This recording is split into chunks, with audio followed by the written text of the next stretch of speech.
The medical frigate Solace drifted silently through the asteroid field of the Centauri system, its white hull emblazoned with crimson crosses visible from all angles.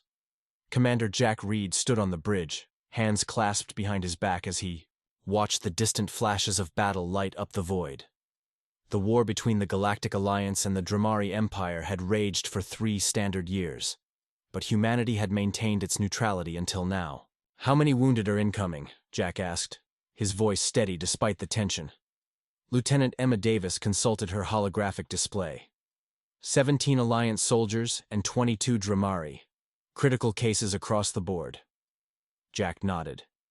Earth's Interstellar Medical Corps operated under ancient principles dating back to the Geneva Conventions of Old Earth. They treated all wounded, regardless of affiliation. It was what separated humans from the other species.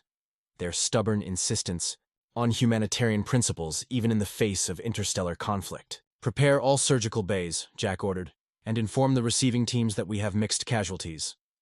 The warning klaxon sounded as the first transport shuttles approached. Medical teams in white uniforms rushed to their stations. Dr. Tom Wilson, the ship's chief medical officer, appeared beside Jack. "Another day of putting soldiers back together so they can tear each other apart again," Tom remarked. "That's not our concern," Jack reminded him. "We save lives. What happens after is beyond our control." The first shuttle docked, and the medical teams moved with practiced efficiency. Wounded Alliance soldiers, tall, blue-skinned Ardalans, were carefully transferred to hover gurneys. Their chittering language was translated through the ship's systems as they thanked their human saviors with formal dignity. The second shuttle brought the Dramari wounded. Insectoid with carapaced exoskeletons, their injuries were more complex, requiring specialized knowledge of their unique physiology. Dr. Lisa Chen, the xenobiologist, directed her team with confident precision. "Careful with that one," she called. "Out. Dramari have secondary circulatory systems beneath the thoracic plates." Jack watched the organized chaos with pride. Humanity might be technologically outmatched by both the Alliance and the Dramari, but their medical knowledge was unparalleled in the galaxy. It was why both sides permitted human medical ships in the battle zones. They saved lives that would otherwise be lost. A communication officer approached Jack. "Sir, we're receiving a priority transmission from Earth Command." Jack stepped into the private communication booth and activated the secure channel. Admiral Ben Harris appeared, his expression grim. "Reed, I'm issuing an immediate recall of all medical frigates," he said without preamble. "Sir, we're in the middle of receiving casualties. Finish processing your current patients, then withdraw to Earth space immediately. The diplomatic situation has deteriorated." Jack felt a chill. What's happened? 3 hours ago, the Dramari fleet deliberately targeted and destroyed the medical frigate Mercy in the Proxima sector. Over 200 medical personnel lost. No survivors. Jack gripped the edge of the console. That's a war crime by every standard in the galaxy." "Yes," Admiral Harris replied, his voice cold with fury. "And Earth is about to respond. Finish your humanitarian duty, Commander. Then get your ship home. Earth is going to war." The emergency session of the Earth United Council filled the Great Dome in Geneva with tense murmurs. Representatives from every nation sat beneath floating displays showing the destruction of the Mercy. The medical frigate's final moments played in a continuous loop. The unmistakable approach of Dramari warships, the bright lances of energy, weapons, and then the silent explosion that scattered the vessel's remains across the void. President Ana Martinez stood at the central podium, her weathered face grave as she addressed the assembly. "For 50 years, humanity has maintained neutrality in galactic conflicts while providing medical aid to all sides. Today, that neutrality was violated in the most heinous manner possible." The council fell silent as Martinez continued. "The Dramari claim this was a tactical error, that they mistook the Mercy for an Alliance vessel despite its clear medical markings. We have evidence proving otherwise." With a gesture, she changed the display to show intercepted Dramari military communications. The translated text appeared beneath, "Target the human vessels. Their medical technology is advancing the Alliance recovery rate by 38%. Acceptable loss for strategic advantage." The council erupted in outrage. General Mark Taylor, commander of Earth's Defense Forces, stepped forward when the president nodded to him. The Dramari calculated that by eliminating our medical ships, they would reduce the Alliance's ability to return soldiers to battle. They made a cold equation with human lives as variables, he stated, voice tight with controlled anger. Diplomat. Robert Jones, long an advocate for continued neutrality, raised his hand. Have we considered that this might be Alliance disinformation? The translation could be manipulated. We've verified the communication through 3 independent channels, General Taylor replied. There is no doubt. President Martinez resumed, speaking. The Galactic Accords are clear on the protection of medical vessels. The Dramari have committed a war crime, not just against humanity, but against civilized conduct in warfare itself. The vote was called. The resolution passed unanimously. Earth would officially enter the conflict against the Dramari Empire. As the council dispersed, General Taylor pulled President Martinez aside. Madam President, we need to discuss Operation Righteous Response. They entered a secure chamber where Admiral Harris awaited them, along with Dr. Alan Foster, Earth's leading expert on xenobiology. The typical military response would be to deploy our fleet, General Taylor explained. But we would be outmatched. The Dramari have superior numbers and technology. Dr. Foster stepped forward. However, we have another option. As the galaxy's preeminent medical experts, we understand Dramari physiology better than they do themselves. He displayed a hologram of Dramari biology. Their central nervous system has a unique vulnerability. A targeted pathogen could incapacitate their military without killing them, rendering them unable to fight while we extract justice for our murdered medical personnel. President Martinez studied the proposal. A non-lethal response? Precisely, Admiral Harris confirmed. We can disable their fleet without a single casualty. Once they're incapacitated, we can arrest those responsible for the Mercy attack and bring them to the Galactic Tribunal. And this pathogen, it's completely reversible? Martinez asked. Dr. Foster nodded. After 48 hours, they'll recover. Completely. Sufficient time to secure their leadership and weapon systems. President Martinez considered the options. Conventional warfare would cost countless lives on both sides. This alternative was elegant, measured, and ultimately merciful, showcasing humanity's medical prowess not as a weapon to kill, but as a tool for justice. Proceed with Operation Righteous Response, she ordered. Let the galaxy see that humanity can be both powerful and merciful. None of them could have predicted how the Dramari would interpret this mercy, or how it would forever change humanity's place in the galactic order. The Dramari battlecruiser, Relentless Claw, hung in orbit around their colony world Vex 3, its weapon systems scanning for Alliance activity. Fleet Commander Kraz stood on the command deck, his mandibles clicking in satisfaction as reports of successful operations filtered in. The destruction of the human medical ships had proven strategically sound. Alliance casualties were mounting, without the advanced treatment the humans provided. Fleet Commander, his second chittered urgently. We're detecting multiple human vessels entering the system. Kraz's compound eyes shifted to the tactical display. 5 vessels, smaller than warships but larger than medical frigates, approached in formation. Their design was unfamiliar. Raise shields. Prepare weapons, he ordered. The humans have chosen to fight. But the human vessels made no aggressive moves. Instead, they maintained position just outside weapons range and broadcast on all frequencies. The transmission showed a human female in what Kraz recognized as their military uniform. This is Admiral Rachel West of Earth United Forces. We addressed the Dramari fleet regarding the illegal destruction of the medical vessel Mercy and the murder of 217 medical personnel. By authority of the Galactic Tribunal, we demand immediate surrender of all personnel involved in ordering this attack. Kraz's mandibles clacked in amusement. The humans were outnumbered and outgunned. Their demands were absurd. Send our response, he ordered. Tell them to retreat to their insignificant world before we target more of their ships. Before his communications officer could comply, alarms blared across the command deck. Environmental alert. Unknown particles detected in life support systems. Kraz felt it then.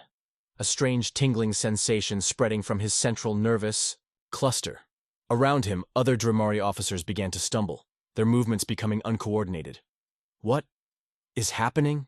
He demanded, his translator struggling to form the words as his speech centers failed. Within minutes, every Dramari on the ship was immobilized, conscious but unable to control their limbs. The same scene played out across their entire fleet. The human admiral's face reappeared on the screens.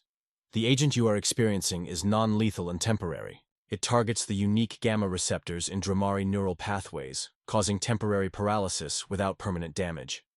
In approximately 48 hours, you will regain full motor function.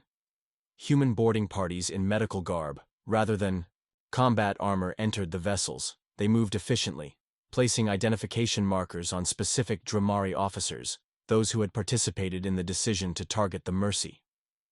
On the relentless claw, Admiral West herself approached Commander Kraz, who could only watch helplessly as she placed a marker on his carapace. Commander Kraz, by authority of the Galactic Tribunal, you are under arrest for the war crime of deliberately targeting medical personnel protected under Section 3 of the Galactic Accords. She leaned closer, her voice lowering. We could have killed you all. Remember that. Humanity chose to show mercy today. Across the Dramari fleet, only those marked were removed. The rest were left aboard their ships with emergency systems operational to await the wearing off of the paralytic agent. News of the incident spread rapidly across the galaxy. The Alliance watched in astonishment as humanity neutralized an entire Dramari battle group without firing a single conventional weapon. More significantly, they had done so without taking a single life, displaying both overwhelming power and remarkable restraint. As the human vessels departed with their prisoners, leaving the Dramari fleet temporarily disabled but otherwise unharmed, a new understanding of humanity rippled through the galactic community. They were not just skilled healers. They were potentially the most dangerous species in known space, precisely because they understood the line between incapacitation and destruction. The war was about to enter a new phase. The Galactic Tribunal's Grand Chamber on the neutral world of Artemis Station hummed with tension. Representatives from 100 species filled the tiered seating, their attention fixed on the central platform, where the captured Dramari officers stood in containment fields. Commander Kraz's mandibles twitched continuously, a sign of agitation. In his species, Judge Oloran, a gaseous entity contained within an ornate environmental suit, floated at the center of the tribunal panel. These proceedings will determine responsibility for the attack on the human medical vessel Mercy, the judge's translation device announced. The evidence presented is substantial. The prosecution, led by human attorney Michael Reed, had meticulously documented the attack. Recovered black box data from the Mercy, intercepted communications, and testimony from Alliance witnesses who had observed the deliberate targeting all pointed to the same conclusion. Reed addressed the tribunal calmly. The facts are not in dispute. The Dramari military deliberately targeted a clearly marked medical vessel operating under Galactic Accord protections. This was not a mistake or a miscalculation. It was a calculated strategic decision to eliminate medical support that was helping both Dramari and Alliance wounded. The Dramari Defense Council, a veteran diplomat named Vex, countered with unexpected frankness. We do not contest the facts of the attack, he stated, causing murmurs throughout the chamber. Rather, we contest the jurisdiction of this tribunal to regulate military necessity. The chamber erupted in shocked conversations. Judge Olerun pulsed a bright red, signaling for silence. Vex continued. In war, all actions that lead to victory are justified. The humans, with their primitive concept of war crimes, fail to understand this galactic reality. The strong survive by eliminating obstacles to victory. The medical ship was such an obstacle. Michael Reed remained composed despite the audacious defense. If the tribunal accepts this logic, then we eliminate the very concept of civilized warfare. No medical ships, no prisoner protections, no civilian safeguards. Everything becomes a valid target. The tribunal deliberated for 3 days before rendering their verdict. Commander Kraz and 16 other Dramari officers were found guilty of violating the Galactic Accords. The sentence: permanent confinement in the isolation facility on the frozen moon of Tartarus. As the verdict was announced, President Martinez conferred with her advisors in the Earth delegation's chambers. This should bring closure, General, Taylor remarked. Justice has been served. Dr. Foster shook his head. I'm not so certain. The Dramari delegation seemed almost satisfied with the outcome. A junior intelligence officer rushed into the chamber, her face pale. "Madam President, we've intercepted disturbing communications. The Dramari are planning something." The intelligence was alarming. The Dramari Empire viewed the incarceration of their officers not as punishment, but as a temporary setback. More concerning, their supreme command had been impressed by humanity's display of power through medical knowledge. They had begun accelerating their own biological warfare programs, attempting to reverse engineer the human paralytic agent for lethal applications. "They're turning our mercy against us," Admiral Harris observed grimly. "And against the Alliance." President Martinez's expression hardened. "The tribunal has spoken. Those responsible have been punished according to galactic law. But if the Dramari are developing biological weapons based on our technology, we have a greater responsibility to the galaxy." Dr. Foster completed the thought. "One that may require us to think beyond conventional justice." The decision they would make next would challenge humanity's most cherished principles, and reveal just how far they were willing to go to protect not just their own kind, but all sentient life in the galaxy. The isolation facility on Tartarus Moon was considered the most secure prison in Alliance space. Surrounded by methane ice and bathed in radiation from the nearby gas giant, it housed the galaxy's most dangerous criminals. Commander Kraz and his fellow Dramari officers had been there for 3 standard months when the alarm systems failed. Security Chief Liam Parker was halfway through his shift when the monitors went dark. "What's happening?"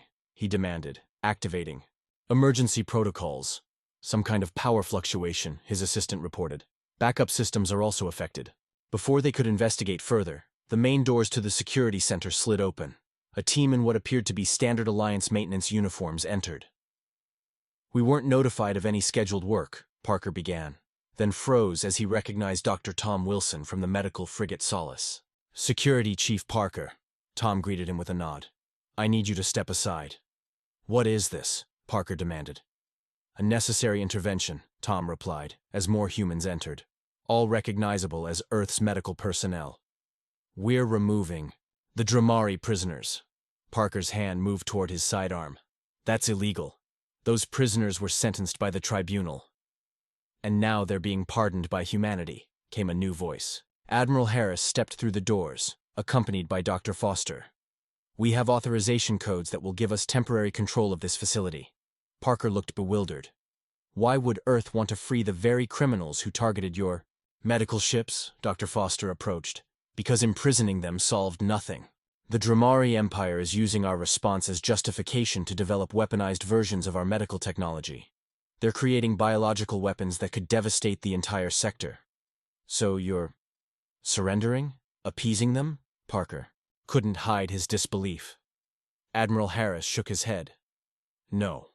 We're choosing a different path to justice. One that might actually prevent further atrocities rather than simply punishing past ones." The human team moved through the facility with surprising efficiency, deactivating security measures and accessing the detention level. The Dramari prisoners, including Commander Kraz, were found in their cells, their carapaces dulled from months. "Without proper light. What is the meaning of this?" Kraz demanded as his cell field was deactivated. Dr. Wilson stepped forward. "Commander Kraz, by authority of Earth United, you are being released into our custody." Kraz's compound eyes shifted suspiciously. "Humans freeing their enemies? This is some kind of trick."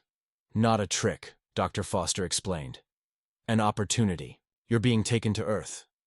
The prisoners were transported to a waiting human vessel without resistance, too confused by the unexpected turn of events to attempt escape.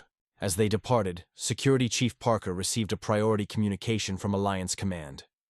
"Did you try to stop them?" his superior demanded. "Their override codes were legitimate," Parker defended himself. "Sanctioned at the highest levels." "This is a diplomatic nightmare," the Alliance official fumed. "The humans have gone rogue." But Parker wasn't so certain. He had seen something in the eyes of the human medical team. Not the recklessness of rogues, but the determination of people executing a carefully considered plan. Aboard the transport vessel, Commander Kraz was brought to a communication room where a live feed showed President Martinez. "Commander," she addressed him. You're probably wondering why we've removed you from Tartarus. To execute us yourself? Kraz suggested. More direct than I expected from humans. No. To show you something your empire needs to understand. She nodded to someone off-screen, and the feed changed to show a Dramari research facility. This is your Biological Weapons Development Center on Vex 7. We know what your scientists are attempting to create there. Kraz's mandibles clicked in what might have been appreciation. Impressive intelligence gathering. What they don't know, what you don't know, is that the paralytic agent we used against your fleet wasn't our most advanced capability. It was a warning. The screen shifted again to show technical specifications that made Kraz's compound eyes widen. We're bringing you to Earth, President Martinez continued, to show you exactly what humanity is capable of, and why starting a biological arms race with us would be the last mistake the Dramari Empire ever makes. The city of Geneva sprawled beneath snow-capped Alps, its ancient buildings interspersed with modern architecture. Commander Kraz and the other Dramari officers were escorted through the Earth United Medical Academy, their movement unrestricted except for small monitoring devices attached to their carapaces. Dr. Lisa Chen led the tour, explaining each department with professional detachment. This is where our medical students learn xenobiology, she said, indicating a vast holographic theater where alien anatomies floated in precise detail. Impressive, one of the Dramari officers admitted reluctantly. But we have seen medical facilities before. You've seen treatment centers, Dr. Chen corrected. This is something different. Here we don't just learn to heal. We learn to understand life itself. They proceeded deeper into the facility, passing laboratories where humans worked with equipment even the technologically advanced Dramari found unfamiliar. Commander Kraz noticed something strange. There were no guards, no visible weapons. Just scientists and doctors going about their work, occasionally glancing curiously at the alien visitors. Where are your military personnel? He asked. Why are we not more heavily guarded?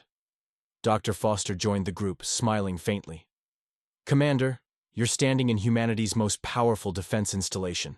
The people you see around you are our greatest weapon. The tour culminated in a secure laboratory where President Martinez and Admiral Harris waited. A holographic display showed the galaxy, with particular emphasis on Dramari territory. Your empire has begun weaponizing our medical technology, President Martinez stated without preamble. Attempting to create lethal versions of the paralytic agent we used. Kraz didn't deny it. A logical response to your demonstration of power. Logical, but profoundly misguided, Dr. Foster said, activating a new display. The paralytic we used was deliberately simple, easily detectable, temporary in effect, and most importantly, impossible to modify into a more dangerous form. It was designed that way. The display showed molecular structures transforming and degrading. Any attempt to weaponize it creates a compound that breaks down within minutes of synthesis. Commander Kraz's mandibles twitched in surprise. A dead end. Precisely, Admiral Harris confirmed. A warning shot across your bow, but your empire didn't heed the warning. Dr. Foster brought up new displays showing Dramari physiology in startling detail. We know your species better than you know yourselves. We can see the 43 distinct vulnerabilities in your biology that could be exploited. We understand the 16 genetic bottlenecks your species experienced during evolution that left specific weaknesses. The information was disturbingly accurate. Kraz knew their own scientists weren't aware of some of these details. Why show us this? He demanded. President Martinez stepped forward. Because you need to understand what you're risking. Humanity could have created a pathogen that would have eliminated the entire Dramari species. We chose not to. Instead, Dr. Foster continued, we developed this. He gestured to a small container on a nearby table. A retroviral agent that permanently alters Dramari biology in one specific way. It creates an artificial symbiosis with a human-engineered protein. Without regular doses of this protein, which only we can produce, the altered Dramari would experience progressive system failure. Kraz stared at the container in horror. A species-wide leash. One we never deployed, President Martinez emphasized. Because unlike the Dramari command, we understand that some lines should never be crossed.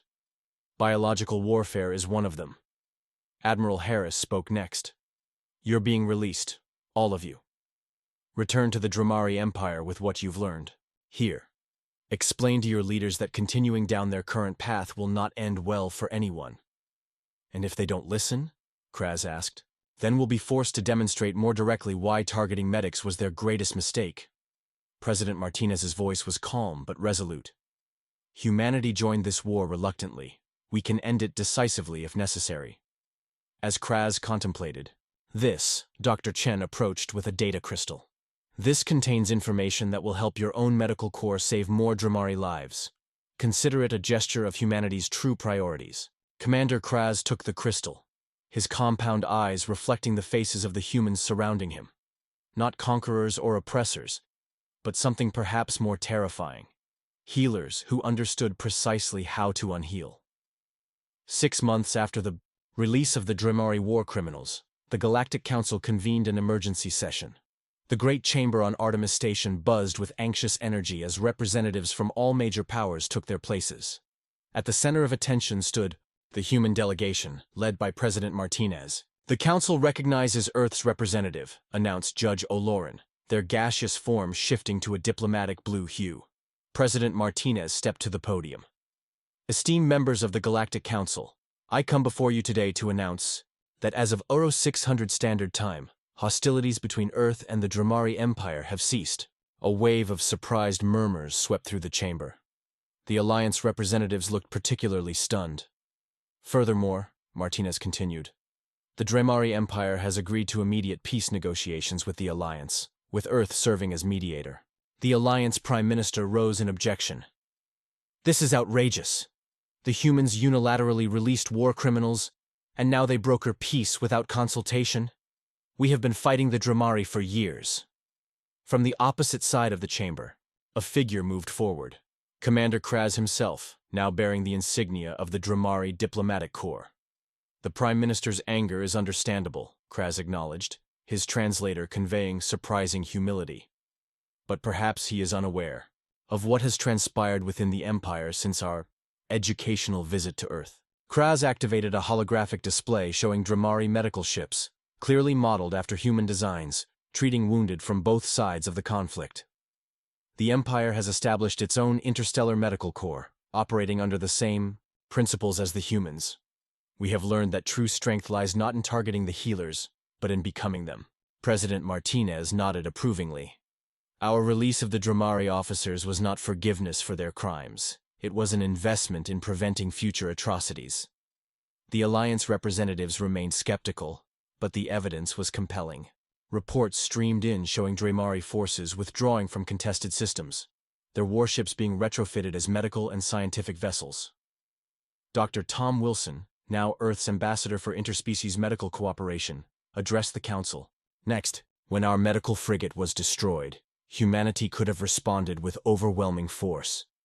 Our knowledge of xenobiology makes us capable of developing weapons that would have ended this war decisively. He paused, looking directly at the Alliance representatives. Instead, we chose to demonstrate what true power looks like, not the ability to take life, but the choice to preserve it. Commander Kraz stepped forward again. The humans showed us our vulnerability not to destroy us, but to teach us. They set us free not out of weakness, but from a position of such strength that they had nothing to fear from us. The council session continued for hours as the details of the peace agreement were discussed. Reparations would be paid to families of those lost on the Mercy.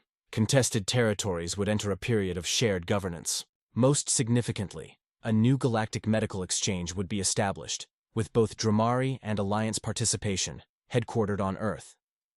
As the session concluded, Judge O'Loren addressed President Martinez privately. A remarkable outcome, the gaseous entity observed. Though some might question whether releasing war criminals serves justice. President Martinez smiled. Justice takes many forms, Your Honor. The traditional approach would have left those officers rotting in prison while their empire continued down a destructive path. Instead, they returned as the most passionate advocates for peace their species has ever known. Because they understand what humanity is truly capable of, Judge O'Loren surmised. Precisely. They've seen both our mercy and our potential for something else. They chose to embrace the former to avoid the latter. Across the galaxy, the story spread how Earth had set war criminals free and somehow transformed enemies into allies. How a species technologically outmatched by both major powers had nevertheless changed the course of an interstellar conflict through the strategic application of knowledge rather than firepower.